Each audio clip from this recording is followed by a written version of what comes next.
Okay, let me go ahead and take this off as we discuss our topic tonight on apple cider vinegar drug interactions. Let's go ahead and take that off here so we can move forward here. I want to welcome our audience out there. I'm Dr. Mandell. We have been doing many videos out here recently on nutrition. I want to say hello to all our chatters out there in our chat room. Notifications are going out, and we will fill this chat room up tonight. This topic is a great topic, and we've just finished up a great video called A to Z World Remedies to Healing with Apple Cider Vinegar. Although this kind of looks familiar, when we talk about apple cider vinegar, we look at the apple cider, the mother inside, the good apple cider, the unfiltered, organic apple cider vinegar. And then we're very familiar, probably the most famous brand worldwide is Bragg's apple cider vinegar, which with the mother, the raw, unfiltered, exceptionally good for you. Good evening to all our chatters out there in the chat room. I welcome you. Thank you very much. But today, I really want to go into something important. I've been getting hundreds of emails talking about the complications and problems with apple cider vinegar. Now, I put out a great video, and I really recommend that all of you look at this video, and I'll put it here in the chat room right here. It's called A to Z World Remedies to Healing with Apple Cider Vinegar. If you haven't checked that out, I really recommend you to listen to that video. It tells you so much thoroughly about the benefits of apple cider vinegar. But you remember that everything in life, what goes up must come down. There are balances to medications, balances to herbs, balances to supplements, even like apple cider vinegar. So today we're going to talk about not so much the good side, but the realistic downside that if you fall into this category, I recommend that you speak to your doctor, speak to your nutritionist, or whoever's recommending your medications to make sure you're able to take apple cider vinegar. Now, we realize the benefits are tremendous. Apple cider vinegar, just to review, is fermented juice from crushed apples. It contains acetic acid, and it has many nutrients, and the benefits are phenomenal. Now, we're not here knocking apple cider vinegar, but I want to give you the understanding that there are certain medications and certain things you need to understand, because if you are a candidate of taking this medication, apple cider vinegar can be harmful for you. It's great for certain diabetics like type 2 diabetics. It helps reduce significant amount of inflammation, significant amount.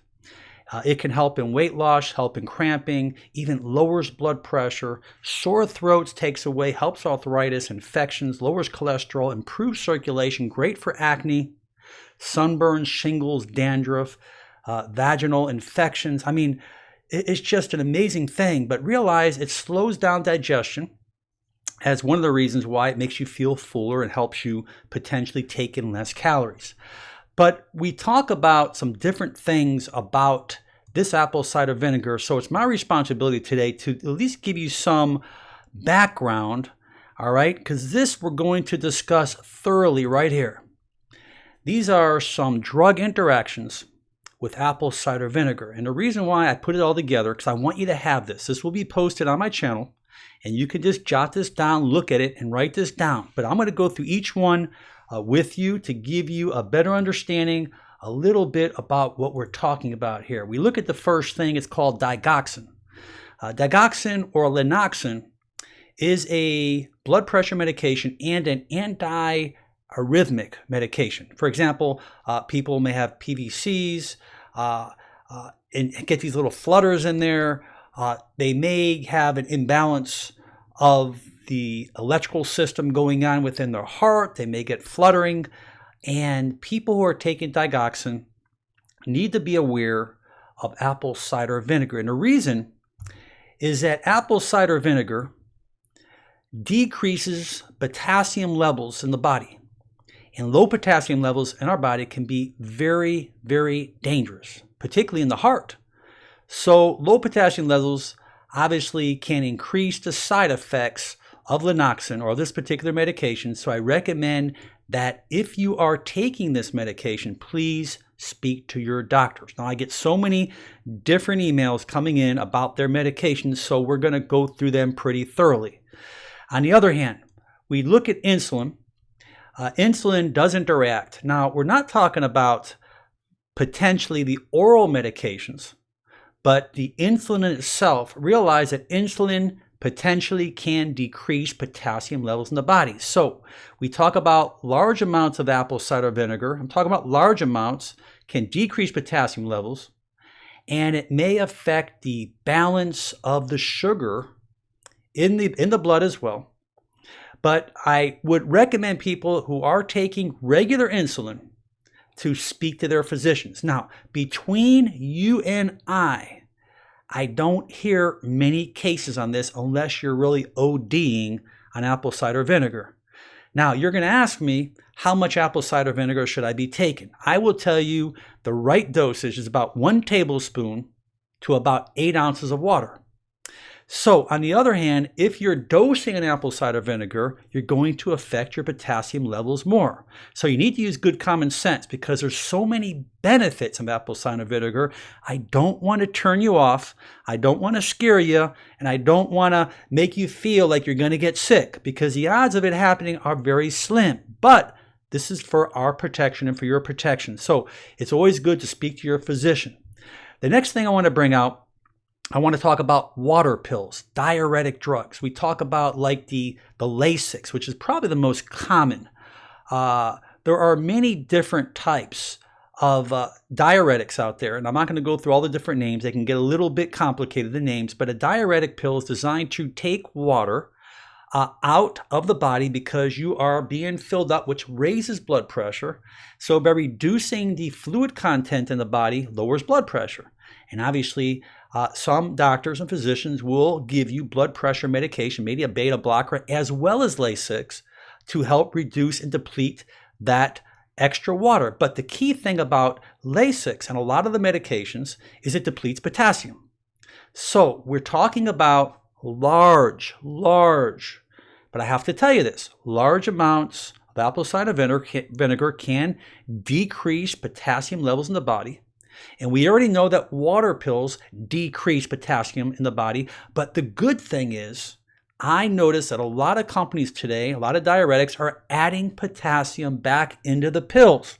So they already understand it's going to decrease it. So they're already supplementing it in the medication as well. Now, if I was taking a diuretic and I wanted to take apple cider vinegar, I would supplement more potassium in my diet because I know that apple cider vinegar has a tendency to reduce potassium. I hope we're all on the same level. Very important.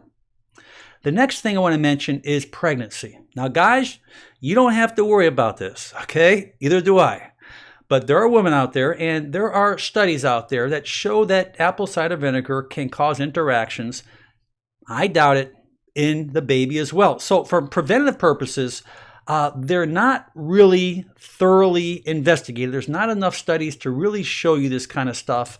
But all in all, they're giving you, they're trying to get you to be aware of these particular things.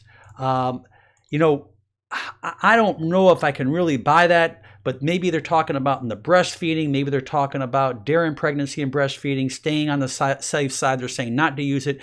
So me, if I was breastfeeding and I was going to breastfeed for X amount of months, I would probably stay off it to be safe. Why? Because the studies aren't there.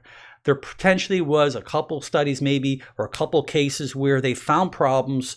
All it takes is 1 or 2 or 3 worldwide, and all of a sudden apple cider vinegar is so bad. So I just wanted to bring that up with you, okay? Just take that for what it's worth. The next thing is diabetes. Diabetes might lower blood sugar levels, as we know, in people with diabetes. Therefore, they're talking about people who are taking insulin because by taking the insulin, they're afraid it's going to cause a significant amount of changes too quick and too abruptly. Now, for people who are type 2 diabetics that are just managing themselves with the right foods, the right nutrition, I think this is great. All right, but because insulin is a measured drug, for each of us, it's individually measuredly different if you are injecting it. So therefore, for each individual, you need to make sure you get this checked out and cleared with your doctor, because it goes all about levels. You know, how much insulin are you putting in as compared to the next person? So just putting insulin just in one person can be very different in using it in another. Gastrointestinal issues, we know that apple cider vinegar is excellent when it changes pH levels. I've used it when I had heartburn many times, and I think it's good. But they talk about gastrointestinal issues. There's been some studies for people who potentially are drinking it plain. I don't recommend drinking apple cider vinegar plain. I always recommend diluting it because if you don't dilute it, it is still acid. It still has a low pH, and low pH has a tendency to irritate esophageal areas, irritate the sphincter above the stomach, and irritate the stomach as well. And some people are just more sensitive to acid than others. So I just want people to understand that don't try to rush apple cider vinegar. You're better off not taking it than just chugging it.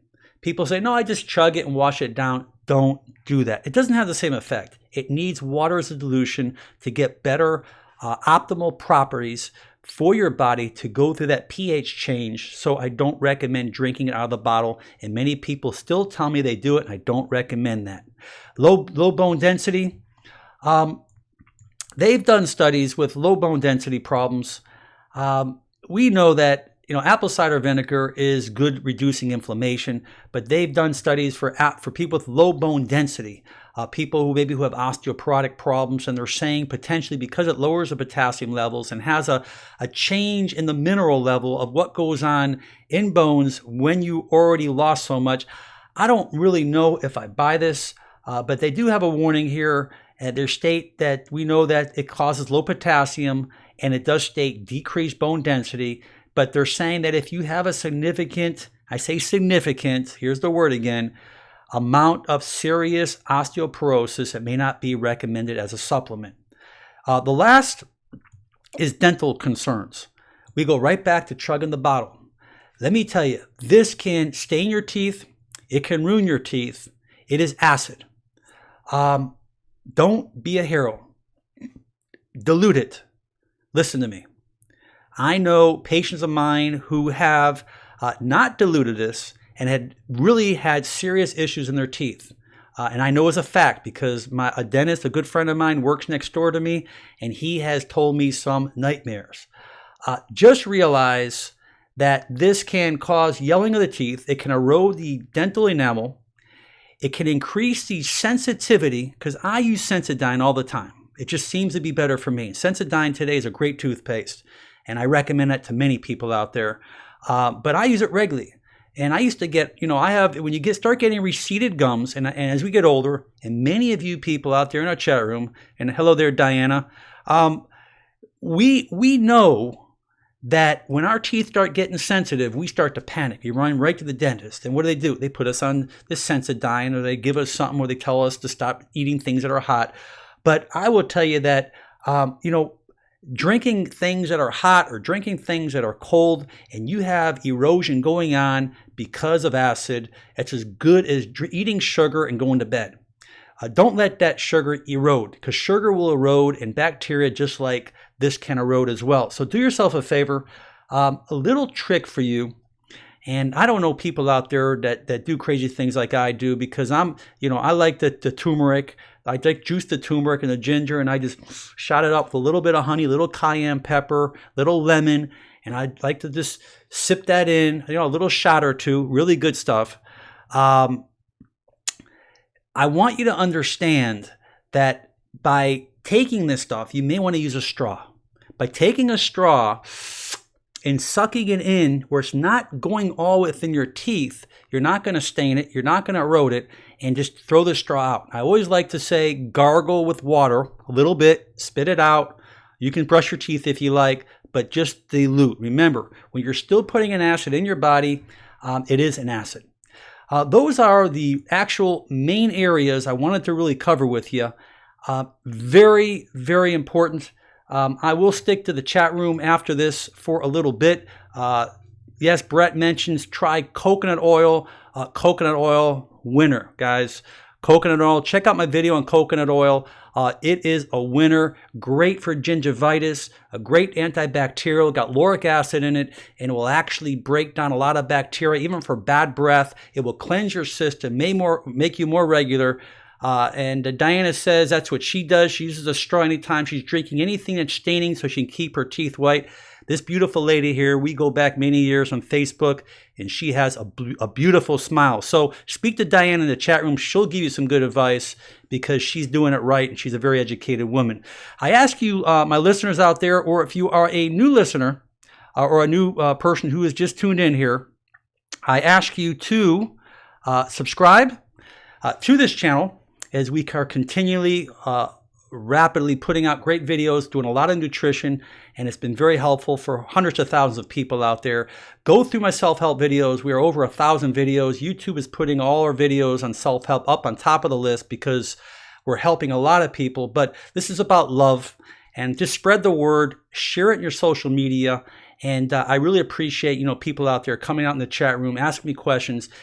In Facebook, my fan page is Motivational Doc, the same name, Motivational Doc. You can ask your questions there. I'm pretty good responding back, better than emails because I get so many of them.